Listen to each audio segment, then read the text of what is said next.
ದೇವರು ಇರ್ತಾರೆ. ಸ್ವಚ್ಛ ಪರಿಸರದಲ್ಲಿ ನಮಗೆ ಯಾವುದೇ ಒಂದು ಕೆಲಸವನ್ನು ಮಾಡಲಿಕ್ಕೆ ಅದಕ್ಕೆ ಅದು ಬರುವಂಥ ಮುದವೇ ಬೇರೆ. ಹಾಗಾಗಿ ಪ್ರತಿನಿತ್ಯ ಗದ್ದೆಯನ್ನು ದೇವಳದ ಪರಿಸರವನ್ನು ಸ್ವಚ್ಛ ಮಾಡಲಿಕ್ಕೆ ಒಂದಷ್ಟು ದೇವಳದಿಂದ ಪೇಯ್ಡ್ ಸರ್ವಿಸ್ನವರು ಇರ್ತಾರೆ.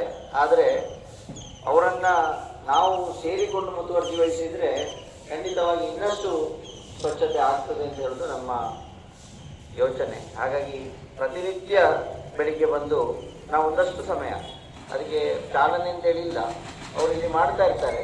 ಆ ಮಾಡುವ ಹೊತ್ತಿಗೆ ನಾವು ಸೇರಿಕೊಂಡು ಯಾರಿಗೆಲ್ಲ ಸಾಧ್ಯ ಆಗ್ತದೆ ಅವರೆಲ್ಲ ಬಂದು ಸೇರಿಕೊಳ್ಳುವ ಅಂತೇಳಿ ಹೇಳ್ತಾ, ಪ್ರತಿ ವರ್ಷದಂತೆ ಜಾತ್ರೆ ಮೊದಲು ಮಾಡುವಂತಹ ಸ್ವಚ್ಛತೆ ಕಾರ್ಯ, ಸ್ವಚ್ಛ ಜಾತ್ರೆ ಕಾರ್ಯ ಇವತ್ತಿಗೆ ಚಾಲನೆಗೊಳ್ಳುತ್ತದೆ. ಮಾಲಿಂಗೇಶ್ವರನು ನಮ್ಮೆಲ್ಲರಿಗೂ ಹರಿಸಿ ಈ ಒಂದು ಸ್ವಚ್ಛತಾ ಕಾರ್ಯ ಸುಗಮವಾಗಿ ಸಾಗುವಂತೆ ಆಗಲಿ ಅಂತೇಳಿ ಹಾರೈಸ್ತೇನೆ.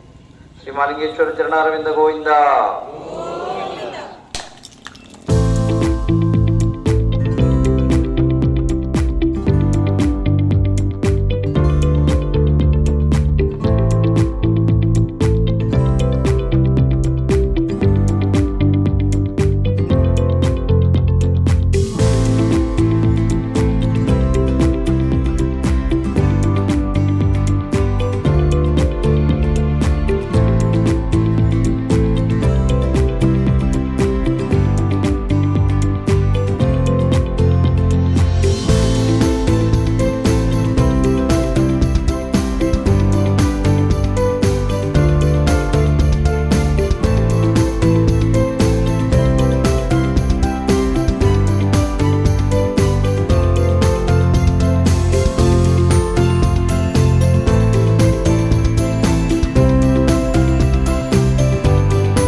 ಸುದ್ದಿ ಚಾನಲ್, ಕ್ಷಣ ಕ್ಷಣದ ಸುದ್ದಿಗಾಗಿ.